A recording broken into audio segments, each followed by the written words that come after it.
propose de te montrer.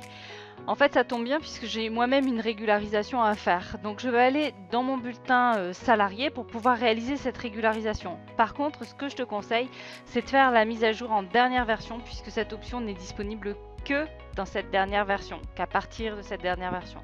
Donc je vais aller chercher mon salarié, donc sur lequel j'ai une erreur en fait sur le mois d'octobre. En fait, j'avais pas la bonne base de cotisation donc pour une rubrique. Donc je vais aller sélectionner la rubrique qui m'intéresse. Donc je vais prendre la rubrique de prévoyance et puis je vais faire un clic droit régularisation. Donc ici tu vois j'ai la possibilité de faire un mode de régularisation soit en différentiel soit en annulaire en place.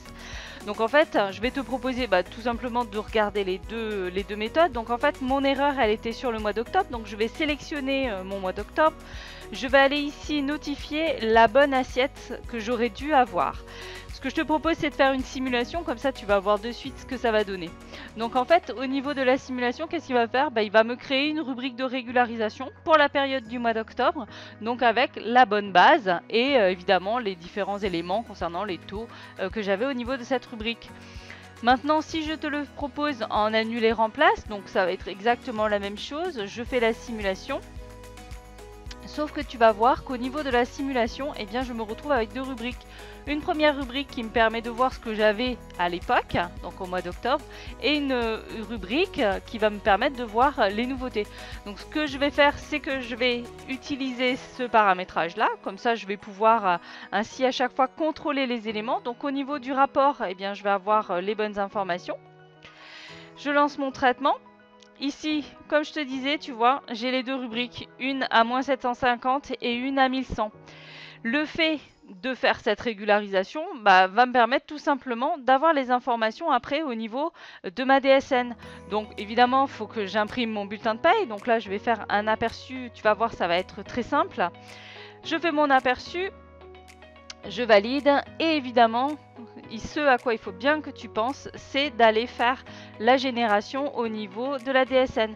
Donc bien sûr, le plus simple ici pour que ce soit plus rapide et que tu puisses vérifier les éléments simplement, je vais faire un transfert des données, autre, et bien sûr je vais faire le choix de mon salarié de manière à n'avoir que lui en fait qui se génère et pouvoir aller ensuite vérifier au niveau de ma DSN exactement ce que ça va me donner. Donc là, je vais lancer mon traitement et on va voir ce que ça donne dans la DSN. Donc une fois que ma synchronisation elle est terminée, tout simplement, ce à quoi il faut bien que je pense, c'est également soit actualiser, soit régénérer ma déclaration. Donc petit rappel, j'actualise, ça fait la mise à jour sans apporter de correction à ce qui aurait pu être modifié manuellement. Je régénère, ça supprime toutes les modifications que j'ai pu faire.